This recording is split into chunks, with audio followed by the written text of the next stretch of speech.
आप सब साथियों का बहुत शुक्रिया। हमारी टीम जो है इंफॉर्मेशन मिनिस्ट्री की, वजारत ख़ारजा की, CDA, इंटीरियर, सब लोग कई हफ्तों से अपने मेहमानों को वेलकम करने के लिए पूरी तैयारी में हैं। अल्हम्दुलिल्लाह शंघाई कॉरपोरेशन का जो 23वां हेड्स ऑफ गवर्नमेंट की मीटिंग है वो 15-16 को इस्लामाबाद में होने जा रही है। पाकिस्तान मेज़बान है। तमाम ममालिक जो उसके मेंबर्स हैं उन सब ने इसकी में शिरकत करने की कंफर्मेशन दी हुई है। अपना या प्राइम मिनिस्टर या प्रेसिडेंट के लेवल पे जो इंडिया है उनकी तरफ से उनके वज़ीर ख़ारजा उसमें शिरकत करेंगे। जो पिछले साल शंघाई कॉरपोरेशन की मीटिंग हुई थी, हमारी तरफ से भी हमारे वज़ीर ख़ारजा ने शिरकत की थी इंडिया में जाके। जहाँ तक ऑब्ज़र्वर स्टेटस है वो मंगोलिया का ऑब्ज़र्वर स्टेटस है, वो भी ज्वाइन करेंगे। तुर्कमेनिस्तान जो है हमेशा SCO के प्लेटफॉर्म से स्पेशल गेस्ट के तौर पे इनवाइट किया जाता है, उनको भी हमने इनवाइट किया है। अल्हम्दुलिल्लाह करीबन इनके साथ जो टोटल ह्यूमन रिसोर्स और लोग जो आ रहे हैं डेलीगेशंस के लेवल पे, क्योंकि जो प्लानरी है वो 1+16 की है, हर यानी प्राइम मिनिस्टर या प्रेसिडेंट के साथ हेड ऑफ डेलीगेशन के साथ 16 लोग मौजूद होंगे मेन हॉल में। और इस तरह करीबन 1000 लोगों का हम तवक्को कर रहे हैं जो उनके साथ टीम्स आ रही हैं, सिक्योरिटी की, मीडिया की और दूसरी चीज़ें। इंशाअल्लाह अल्लाह ताला के फजल व करम से तैयारी पूरी है। मेज़बानी का जो है उनकी हमारी ज़िम्मेदारी इंशाअल्लाह वो पूरी तरह हम निभाएंगे। कोई हमने किसी किस्म की कोई एक्सेप्शन नहीं की। ये एक मल्टीलैटरल फोरम है जिसके ऊपर इसका अपना एक मैंडेट है, उसके मुताबिक तमाम कार्रवाई होती है।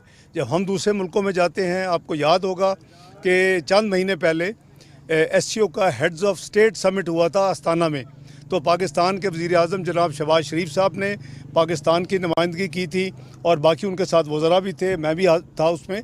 तो इंशाअल्लाह आप देखेंगे कि अल्लाह ताला के फजल व करम से जो कई सालों के बाद इस तरह का बड़ा इवेंट, मुझे जो याद है वो 1997 में हुआ था।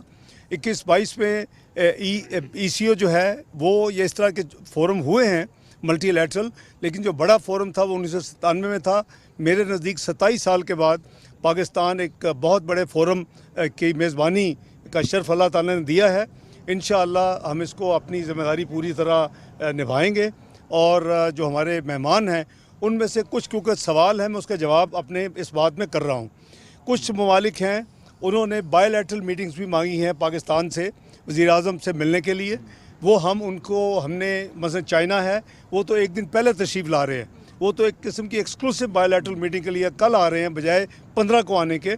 बाकी तमाम डेलीगेशन 15 को आएंगे, 16 की रात को फारिग होंगे और वापस जाएंगे। लेकिन इसके बावजूद भी जो डेलीगेशन आ रहे हैं SCO के लिए, उन्होंने भी कुछ ममालिक ने, रशिया है फॉर एग्ज़ाम्पल, और कुछ और ममालिक हैं सेंट्रल एशियन स्टेट से, उन्होंने भी बायलैटरल मांगे हैं। वो पाकिस्तान फ़ॉरेन ऑफिस ने वो मीटिंग्स प्राइम मिनिस्टर साहब की इजाज़त से तय कर ली हैं। ये भी सवाल मुझसे पूछा गया और मैं उसका जवाब कंबाइन दे देता हूँ कि जी इंडिया क्या बायलैटरल होगा। तो इंडियन फॉरेन मिनिस्टर जो हैं उनकी तरफ से कोई बायलैटरल की रिक्वेस्ट नहीं है, हमने भी उनको बायलैटरल की उनको दावत नहीं दी। वो SCO के फ्रेमवर्क के अंदर जो उनसे बात होगी वो SCO के फ्रेमवर्क में मल्टीलैटरल फोरम के ऊपर शंघाई कॉरपोरेशन के यानी हेड्स ऑफ गवर्नमेंट की मीटिंग में उस हवाले से होगी।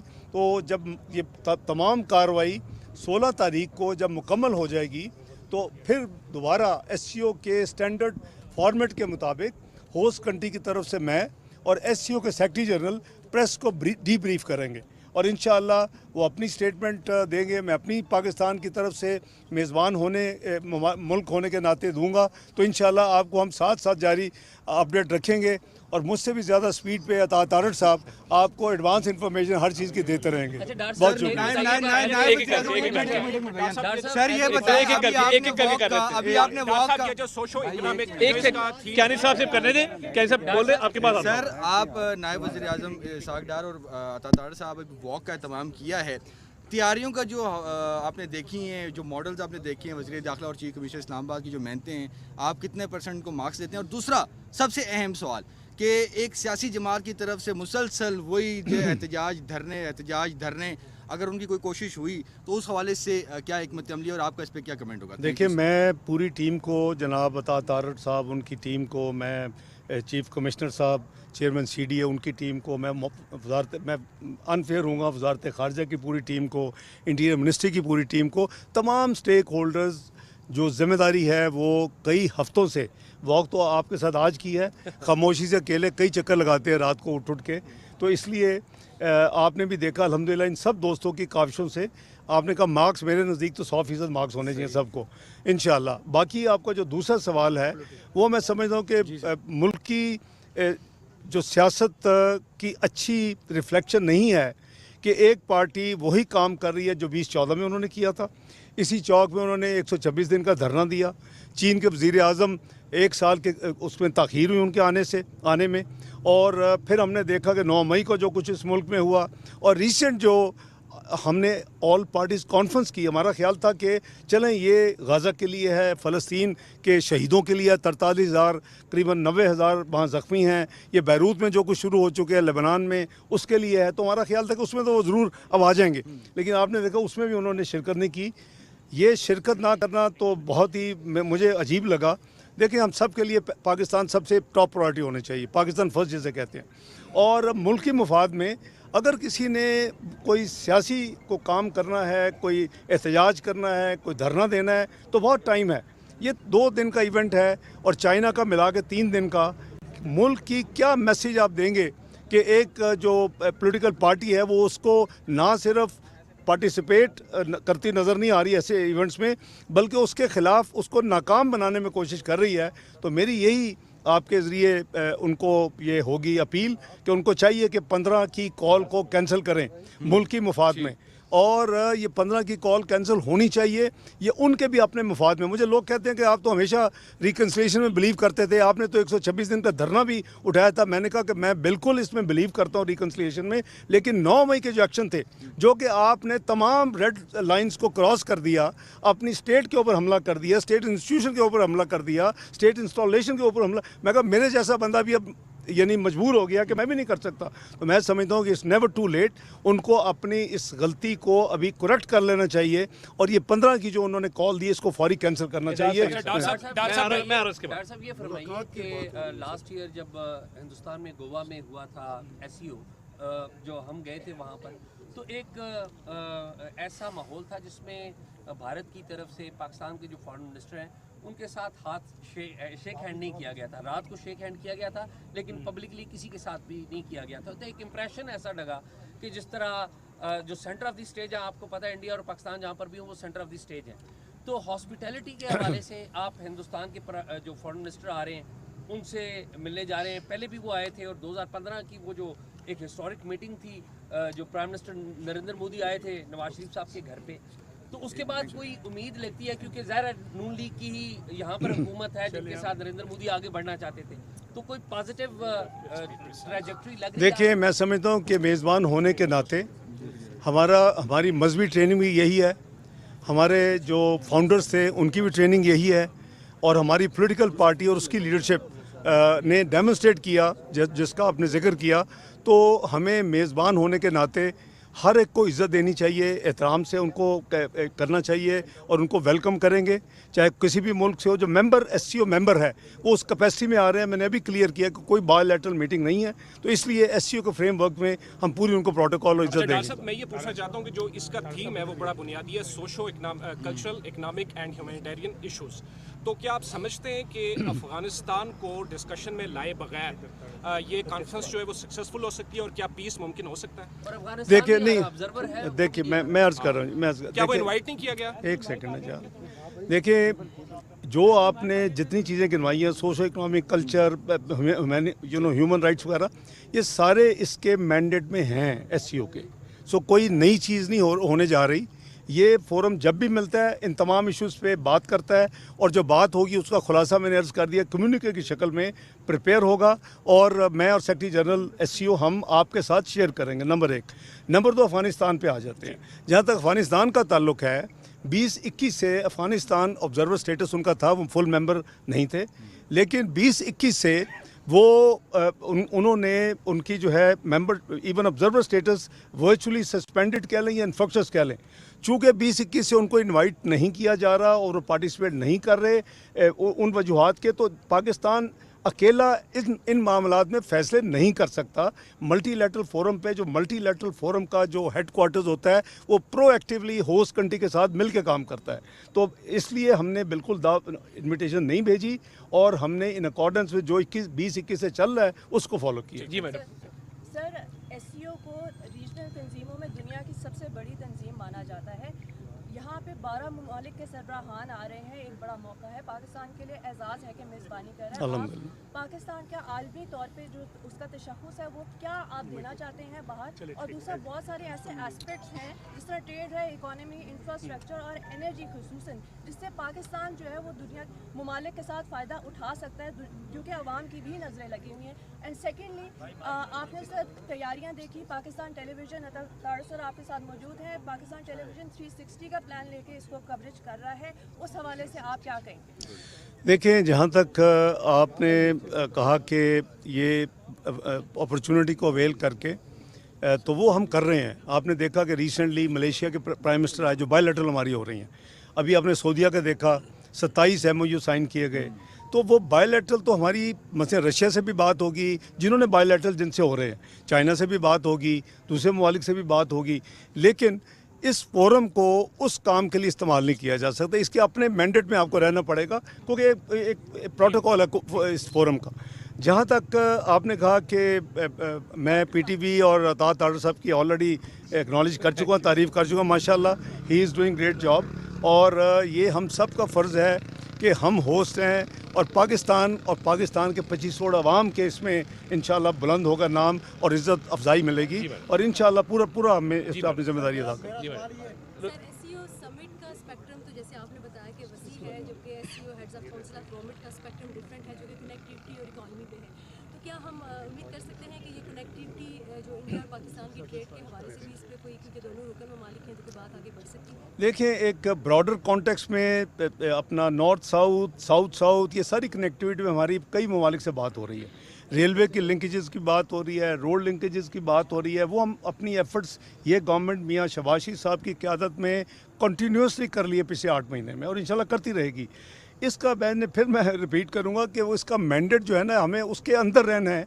हम ये बीइंग होस्ट हम उसको यानी एक्स्ट्रा नहीं उसको स्ट्रेच कर सकते, वो उस लिमिटेशन में रह के सारी बात होगी। जी डॉक्टर साहब ये बता दें कि सोहेल साहब, फिर उसके बाद लास्ट क्वेश्चन आपसे। जी डॉक्टर साहब तारिक साहब ने मुझे जिम्मेदारी दी। अच्छा चलें, आप कर लें, उसके बाद लास्ट 2 क्वेश्चन थे। ठीक है, के अंदर रहते हुए जिस तरह बाकी तंजीमें WTO है, उसके पहले ये छोटी तंजीम ज़रूर है, लेकिन रीजन के हवाले से इस दफ़ा फ्रूटफुल होने जा रही है। यानी कि 27 साल बाद पाकिस्तान में इसका इजलास हो रहा है, कॉन्फ्रेंस हो रही है। आप समझते हैं कि इसके रीजनल कनेक्टिविटी और बाकी जो इसके मैंडेट है उसके मुताबिक इसका फ़र्क पड़ेगा या इजलास के बाद वैसे ही हो जाएगा? मैं भाई वही कहूँगा कि इजलास के जो अपने कंटूर्स और पैरामीटर्स होंगे, स्कोप ऑफ डिस्कशंस होगी, वो उसके अपना जो चार्टर है एससीओ के अंदर होंगी। लेकिन जब आप कनेक्टिविटी की बात करते हैं तो वो एफर्ट्स डिफरेंट हैं। वो हम बायलैटरल ऑलरेडी कर रहे हैं, उसमें कई ट्रायलैटरल भी हैं, उसमें कई मुल्कों में टैपी है फॉर एग्जांपल, तो उसमें 4 कंट्रीज़ इन्वॉल्व हैं। अगर हमारी रेलवे कनेक्टिविटी होगी तो शायद 3 कंट्रीज़ इन्वॉल्व हों।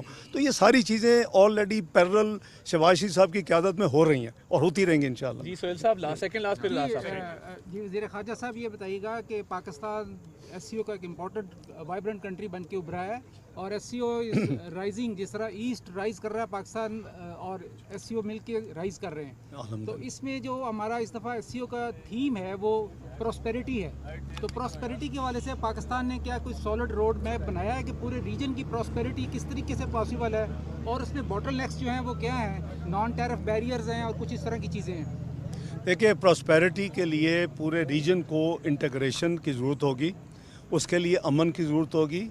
हमारी जो इस हुकूमत की जो कोर ऑब्जेक्टिव है या कोर कोशिश है वो ये है कि हम पाकिस्तान को इंटीग्रेट करते हुए पीस, डेवलपमेंट एंड प्रोग्रेस के लिए काम करें। उसके नतीजे में आपकी इंशाल्लाह इकॉनमी बेहतर होनी चाहिए, आम जो कॉमन मैन है उसकी ज़िंदगी में बेहतरी आनी चाहिए, महंगाई में कमी आनी चाहिए, आपके इंटरेस्ट रेट में कमी आनी चाहिए, आपका मईशत का पहिया चलना चाहिए, सारे ऑब्जेक्टिव हैं। तो ये मल्टीलैटरल भी हैं और हमारा अपना कोर एजेंडा भी है जो मियां शहबाज शरीफ साहब की क़यादत में होम ग्रोन एजेंडा जिसका नाम है। तो हमारा सारा ये जो अपनी प्लान है वो इसी के इर्द गिर्द इवॉल्व किया हुआ है। और बाय द वे ये कोई नई चीज़ हम नहीं कर रहे, ये आप इलेक्शन से पहले मुस्लिम लीग नून की वेबसाइट पे जाके हमारा मैनिफेस्टो पढ़ लें तो आपको पता चल जाएगा हमने कौम से क्या वादे किए हुए हैं। और उसी के इर्द गिर्द कई ऐसे हमारे टारगेट्स हैं जो हमने फिस्कल ईयर 25 में यानी जून 2025 तक करने थे। 10% तक महंगाई लानी थी, वो अलग वजह से ऑलरेडी आ चुकी है। दूसरी बात यह है कि ये अकेला वो किधर वो लोग हैं उनसे पूछें जो कहा करते थे कि पाकिस्तान सफारती तौर पे ऊपर तन्हाई का शिकार है।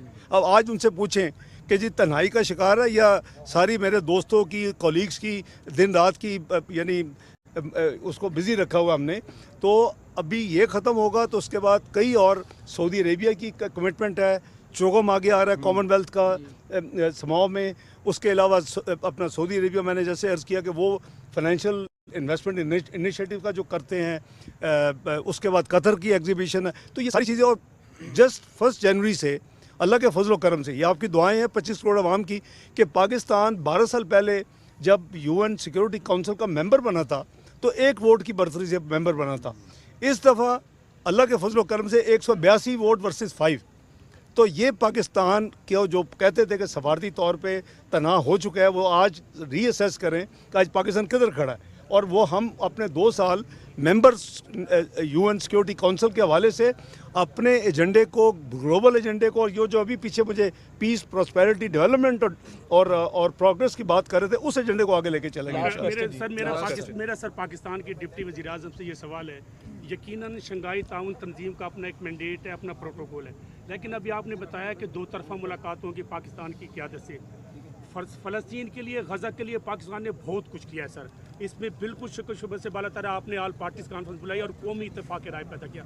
तो जो आपकी 2 तरफा मुलाकातें हैं, यकीनन कौम ये तवक्को रखती है कि आप यकीनन फ़लस्तीन और गज़ा का जो अलमिया है इसमें क्या बातचीत होगी सर? देखिए, कोई ऐसा मौका वज़ीर आज़म शहबाज शरीफ और उनकी टीम नहीं छोड़ती जिसमें गज़ा और फ़लस्तीन की बात ना हो, और उसमें अब लेबनान ऐड हो चुका है।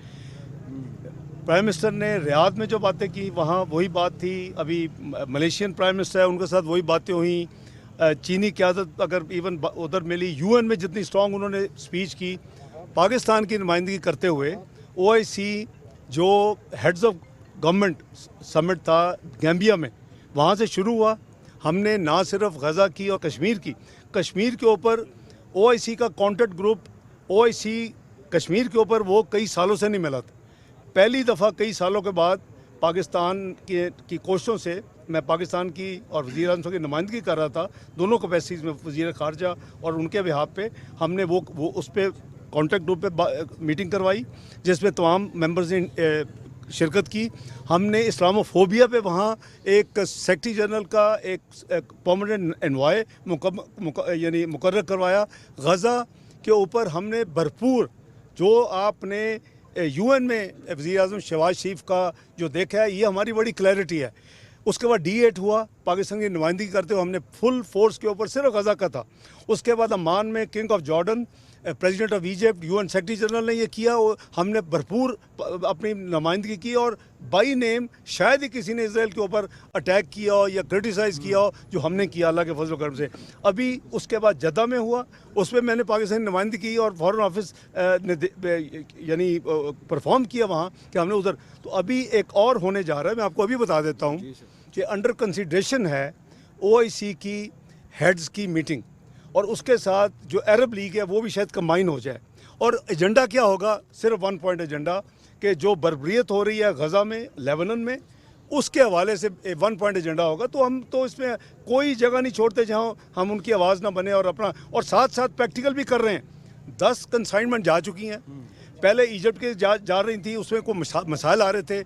अमान जॉर्डन की गवर्नमेंट से बात करके अब अमान के ज़रिए भेज रहे हैं, और वहाँ मामला नहीं ख़त्म हो, ये जारी है। प्राइम मिनिस्टर ने अभी 2-3 दिन पहले जो हमारी मीटिंग हुई है कैबिनेट की, उसमें उन्होंने NDMA को कहा कि आप टेंट्स की और इस तरह की सर्दियाँ आ रही हैं, फौरी तौर पर तैयारी करें, वो हो रहा है। उन्होंने एक special account PM relief for Gaza and palace Lebanon, उसके लिए तो हमारी इस पर आप समझें कि टॉप प्रायोरिटी है। जैसे हमारे लिए कश्मीर की प्रायोरिटी है, इसी तरह गज़ा की प्रायोरिटी।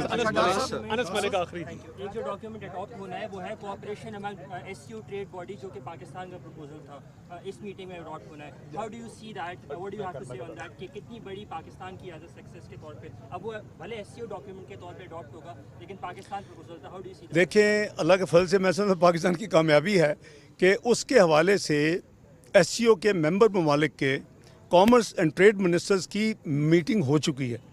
कुछ फिज़िकली पाकिस्तान आए थे चंद हफ्ते पहले, कुछ ने अपना वर्चुअल ज्वाइन किया, तो उसकी जो आउटकम है वो इसका हिस्सा होगी। और पाकिस्तान ऑब्वियसली अल्हम्दुलिल्लाह एक अच्छा था, हमने एक ट्रिगर किया, सब मेंबर माने और उसके ऊपर आप देखेंगे कि आउटकम निकलेगी। Thank you sir, thank you.